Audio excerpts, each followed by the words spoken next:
Sharapova will face French Open final. Sharapova set for embarrassing French Open snub. Maria Sharapova will reportedly not be granted a wild card into the French Open, instead having to qualify in very different fashion to what she's used to. According to The Telegraph, the former world number one will be overlooked when the French Tennis Federation announces its wild cards for the women's main draw in 3 weeks' time. All class, Nadal's brilliant gesture for beaten opponent. Shocking, tennis great reveals vile taste treatment.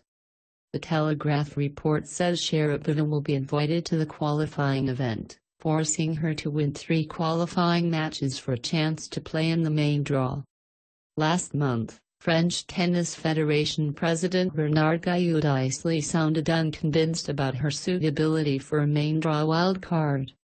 "We will have to reflect on it. It is about an important topic like doping," said Gaillaud. Wildcards are usually reserved for promising, young local players or stars returning from injury. On Wednesday in Stuttgart, the 30-year-old will return from a 15-month doping suspension to open the next chapter of her tumultuous career. When she takes to the court to face Roberta Vinci, it will be to the consternation of many opponents and the relief, albeit privately, of the women's tour left flagging by the absence of Serena Williams, probably Sharapova's only serious rival in the arena-filling business.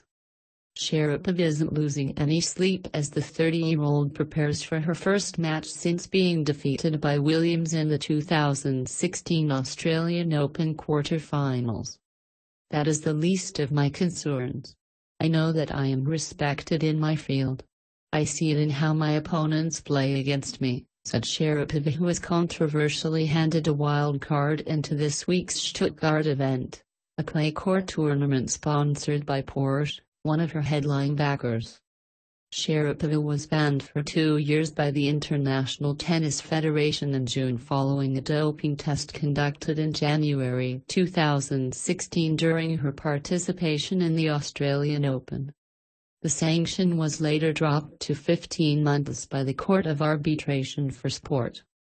Far from being remorseful, Sharapova recently hit out at tennis authorities for failing to give her sufficient warning that meldonium had become a banned substance.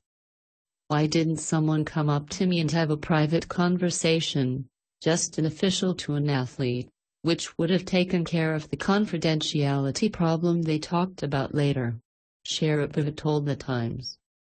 However, she did accept she had become complacent, saying she was responsible for failing the drug test. "Ultimately the fault was mine," she added. "I had been getting clearance on everything I was taking for 7 years and I became complacent."